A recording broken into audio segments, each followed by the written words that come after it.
Time to say a very good morning to Ms. Helen Dale. Helen, how are you? Good morning, Mike. How are you? Very well indeed, very well indeed. I've been reading some of your stuff with interest this week. I see that you were pretty much on the same side as me when it came to Joanna Cherry. I mean, I was not a great fan of some of her legal work in terms of her standing shoulder to shoulder with Jolyon Moron, my least favourite barrister, in some of the cases she was trying to bring against the government. But I mean, a very sensible woman, a very sharp mind, somebody who the SNP you would think would regard as an asset, sort of chucked under the bus by Ian Blackford because she's too friendly with Alex Salmond, amongst other things. Well, yes, there's if you were going to look at the SNP, and this is partly a function of Scotland's small population, it was always very clear that there were relatively few individuals in it, even in the context of the Scottish Parliament. When I was working for the Office of the Solicitor for the Scottish Parliament, there were certain individuals, and Alex Salmond was one, who just towered over everybody else. I mean, you'd go along to FNQs and Alex Salmond would just wipe the floor with everybody. You know, this was in the days when Joanne Lamont was the leader of Scottish Labour, and it was just, I remember sitting in Holyrood in the Scottish Parliament watching Alex Salmond just have her for breakfast. And I just and I remember thinking at that point, this attempt by Tony Blair to use devolution as a way to set up little Labour fiefdoms was just being torn apart before my eyes by one Mr. Alex Salmond. Now, Joanna Cherry is in that same tradition of very, very able Scottish nationalists. And like you, I mean, obviously I disagreed with her arguments for against prorogation of the Parliament and so on and so forth, but also because I'm a lawyer, and one of the things that you learn as a lawyer is that you know, first prepare your opponent's side before you prepare your own. You have to acknowledge that Joanna Cherry's arguments were very good. They were also very carefully worked out and consistent with Scots legal tradition, where the prerogative power of the king was always narrower than the prerogative power of the king was in England, which was why James I didn't make a divine right of king's claim until he got the English crown as well, you know, until you had the union of the crowns, because he knew if he tried it on in Scotland, he wouldn't get very far because of the tradition in Scotland of the lairds having their own regality jurisdictions where literally the king's writ did not run. And so I was aware when Cherry was making these arguments, I mean, because I've practiced in Scotland, that, you know, they were very, very good, and she knew what she was on about, and she was always very measured. She was always very reasonable. She never went off half-cocked, and this is why she's in this argument with Nicola Sturgeon over an attempt to call a wildcat independence referendum. You know, she's saying, no, you will get nowhere. You will finish up being squashed by everyone, including the European Union, in the same way that the Catalans were when they tried the same thing. She's legally in the right in the context of both Scots law, English law, and European Union law. So, I mean, and so basically you're starting to see the feigned discipline of the Scottish nationalists starting to come apart. And it's over the Alex Salmond issue and this extraordinary inquiry, which seems to have no power. And, well, it was only the other day, and I was mentioning this on the show. Peter Murrell, who is Nicola Sturgeon's husband, basically just declined to go before the inquiry and said, "I'm not doing it." And I mean, yes, I don't know what kind of power. It doesn't have powers of compulsion, and the witnesses have been coached. Yeah, and certain documents have been either redacted or withdrawn altogether from public view. I mean, it's not really an inquiry at all, is it? No.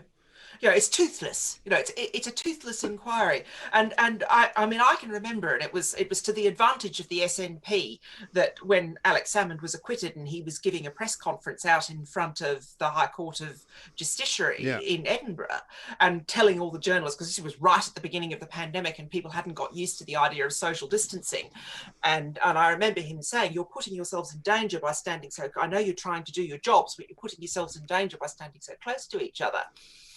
And it was to the advantage of the SNP that ruckus was so overshadowed by the rest of the pandemic. I mean, the news of anything else in the world did not happen during the early days of the pandemic until the death of George Floyd in the United States, which meant that then there was some American news that then spread to the UK. Right.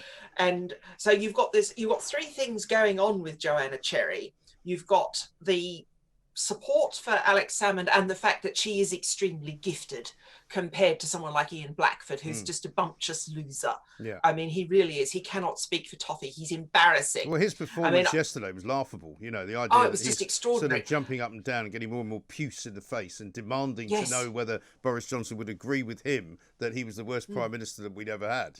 I mean, he's hardly going to agree to that, is he? No. And also, I mean, you know, we could start talking about Neville Chamberlain and Lord Melbourne, and you know, we don't have to go that far back. You go to Theresa May if you like. You know, let's have a conversation about really rubbish PMs, and I don't think, exactly. And so you've got that Alex Salmond, Nicola Sturgeon monstrosity going on. You've also got Scotland's slow COVID-19 vaccine rollout. They were 400,000 jabs down on Sunday compared to the 1 million vaccines that they promised. And you've also got the ongoing faffle over the transgender issue. And I read this morning that a man has been charged. And now that's quite tricky in Scotland for that to happen, because remember, you don't have police prosecutions in Scotland. Matters have to be taken up by the Procurator Fiscal. Right. And a 30-year-old man has actually been charged.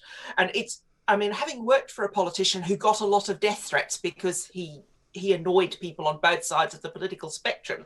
And this is in Australia, where the police are a bit more authoritarian. The Australian Federal Police were extremely careful, and I'm sure Police Scotland are, and the police in England and Wales as well, before you go and charge someone for sending a death threat to a politician. Yeah. You know, they really do need a lot of... And this is the one that was sent to Joanna Cherry, which we probably shouldn't discuss too much, only because the charge has been made. But I mean, the bottom line for me is that has this also shown us that Nicola Sturgeon has kind of reached that point that so many politicians reach, where they think they can do no wrong. They've convinced themselves that only they know the right answer to every single question. They don't take any advice from anybody. And if anyone starts to dissent from the kind of the commonality of the line, they're dispensed with. There's no more discussion. There's no more debate. She knows best, and she doesn't want anybody else around her who disagrees. Well, I mean, the SNP has always had famed party discipline. They've always been very disciplined, and they've never allowed their backbenchers the degree of freedom that the Tories or Labour do. They just don't. They've just got different traditions there, and it's legitimate to say that. But what you've got, particularly in Scotland itself, is they've been in power for too long, and governments get tired, and when they've been in power for that long, and also and you start the internal conflicts and the hate speech legislation that Humza Yousaf wants to drive through, and the transgender issue are slowly starting to tear them apart. Because you've got to remember that the awfulness, and Cherry being dinged from the front bench, she's as well qualified in terms of making legal arguments and legal claims as say, Keir Starmer. You know, this woman is a distinguished lawyer. I mean, really right at the top of the tree. She defended another lawyer, Sarah Phillimore, who has written articles for The Critic and The Spectator and so on and so forth about the transgender issue.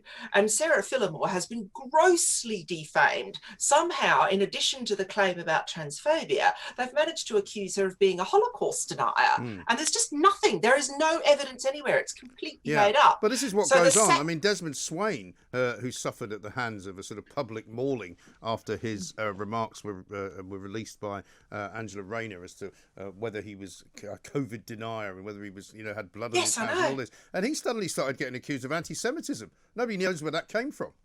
No, it just came literally out of the blue. And I mean, I don't mind saying here, I mean, lawyers do talk to other lawyers. Sarah Phillimore is a personal friend. I mean, this is just extraordinary. There is, this completely made up nonsense about anti-Semitism and Holocaust denial. It is grossly defamatory.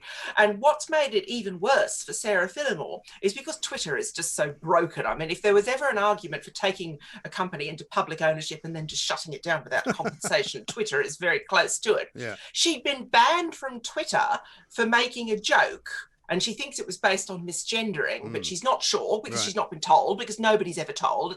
I doubt even Donald Trump's been told about why he was banned from. No one's told. She was banned from Twitter. So at the same time as all of this was going on, because that's what Joanna Cherry was talking about when she got zapped from the SNP frontbench. And she can't even defend herself. So she's having to bring a claim in defamation because it's not just Twitter idiots. I mean, I'm inclined to think when people say rude things about me on Twitter, I just don't care because it's Twitter, it's trivial. Yeah. But these have been reported in the national press. They've been in the Scotsman. They've this been is in the trouble now, Evening because News. in the absence of proper journalism now, journalists spend their time watching Twitter and writing stories about what's being said on Twitter. What's being said on Twitter. And so you've got gross defamation of, Sarah Phillimore's in a different area of law from Joanna Cherry. She's a family law and employment law specialist. But, this is a respected and experienced member of the bar being defamed grossly in the national press because of a ridiculous argument in Scotland between Nicola Sturgeon and Alex Salmond and Joanna Cherry. Right. Sarah Phillimore's not Scottish, she's English. We've now got a situation, Helen, whereby I know personally people that have spoken to me on this radio show who are frightened for their work career, who are frightened for their future earnings, because they know that they're being painted by certain people in the political spectrum, some of them MPs, as if they've got some reason to be ashamed of asking questions about the lockdown. Some of them are medical people, and they're seeing funding being pulled. They're seeing people putting pressure on them. It's absolutely disgraceful what's going on out there. Well, I've seen some truly dreadful thing, and once again, at least at this point, it's only on Twitter. But Emma Kenny, the psychiatrist, has had people doing how you can make up a fake tweet, to make it look like she actually said something. Now, in her case, they were people were doing this to make it look like she'd said something rude about Captain Tom. Now, and of course she didn't. Right. It's nonsense. It was doctored. And yes, some people like that silly Anglican cleric made an idiot comment about Captain Tom. Seriously, if you want to see people running down the street stark naked, you don't need to do that. You just need to get on Twitter and just watch people make idiots of themselves. It's tragic. But Emma Kenny had said nothing. Right. Nothing but kind, and she's a very gentle sort of personality. Kind, pleasant, the whole country. The number of people who would criticise Captain Tom, you could probably count them on the fingers of one hand. I know. There just happened to be one idiot on Twitter. Likewise, Sarah Phillimore, always very measured, always very reasonable, never rude, occasionally funny she's got a similar sense of humor to me, which is quite common among lawyers, this sort of slightly stippy sense of humor, but it's never personal. No, of course, but that's the point. People like myself, similarly, I don't care what people say about me on Twitter. I don't actually care what people say about me to my face either. I generally don't care at all. I've been suffering from all sorts of abuse for many years, and I'm quite used to it. And to me, it's a bit of a sport, albeit that it sometimes turns into a bit of a blood sport. But we are now in this world where there is no nuance. You cannot explain anything. You cannot contextualize anything. All you can do is try and defend yourself when you're accused of doing something horrendous that you absolutely didn't do. Well, yes, and the thing is, the attempt to be nuanced, the attempt to be measured, and Joanna Cherry on the independence question is very good on this. She's very clear. She's in favour of Scottish independence. She wouldn't be in the SNP if she weren't, but she recognises there are significant legal barriers to achieving this, and trying to call a wildcat referendum like the Catalans, you won't just annoy Boris Johnson and Westminster. You'll annoy the European Union, and you'll jeopardise, if Scotland does vote for independence, you'll seriously jeopardise your opportunity to rejoin the European Union as Scotland, because Spain will object. Yes. Because if Scotland goes in that way, then it becomes very, very difficult for Madrid to tell Barcelona, the Scots can have it, but you can't. Right. Cherry has tried to be upfront about that, and very, very clear-headed and very fair. Yes. Well, interesting about the European Union, because let's move on to that, because a poll just done this week shows Marine Le Pen leading in the upcoming election against President Emmanuel Macron. And of course, if she was to win that election, that could change a lot for the French relationship with the EU. Well, I mean, this is the thing. I don't know whether that was an outlier poll. I spent yesterday afternoon when you mentioned to me privately that we wanted to have a bit of a chat about French politics. So I was wading through French newspapers yesterday afternoon and having a bit of a read. Right. What you're getting a lot of, there was an outlier poll that put Le Pen ahead of Macron, but what you're getting is the bulk of the polls are in the margin of error. So it's really, really close. And quite a lot of them are showing what a friend of mine, and I credit him because he's a very funny man. He's a musician. His name's Damien Council, and he calls it the cursed ratio, which is 52-48. And there were an awful lot of 52-48s kicking around between Macron and Le Pen. And it seems there, I hadn't realised until I read sort of quite widely in the French press yesterday that there's this serious problem in France, not just with the vaccine rollout, and they're trying to blame the European Union, but in this case, it's actually France's fault. They haven't used the vaccines that the European Union has actually provided them. So they're whinging and complaining about von der Leyen, but for once, it's actually not von der Leyen's fault. It's France has stuffed it up itself. Right. Although they've probably both done it, so which gives it a sort of double whammy effect, doesn't it? Well, yes. And the other thing I didn't realise, and I feel quite ignorant now because I've actually worked in France, and I spent a lot of time there. I didn't realise the comments that Macron has made about vaccines, and particularly about the AstraZeneca vaccine. I thought he was just being an irresponsible prat. And yes, he is being an irresponsible prat, but it feeds into something that's very popular in France, which is anti-vax sentiment. I just was completely unaware of this, and I'm being quite frank here. I thought I knew a lot about French culture and history and language and art and so on and so forth from having spent time there, but I did not realise that anti-vax sentiment in France is something like 40% of the population. Yeah. Well, they're quite sort of anti-authoritarian there in France, aren't they? They like their liberté. They enjoy being able to do whatever they want to do without. Well, it's the classic go to the barricades thing exactly. that you tend to see in French politics, and the trucks full of poo that get put out in front of the Palais Bourbon every time they get something happens that the French farmers don't like. And it's very difficult, even though the gendarmerie and the French government can be quite authoritarian.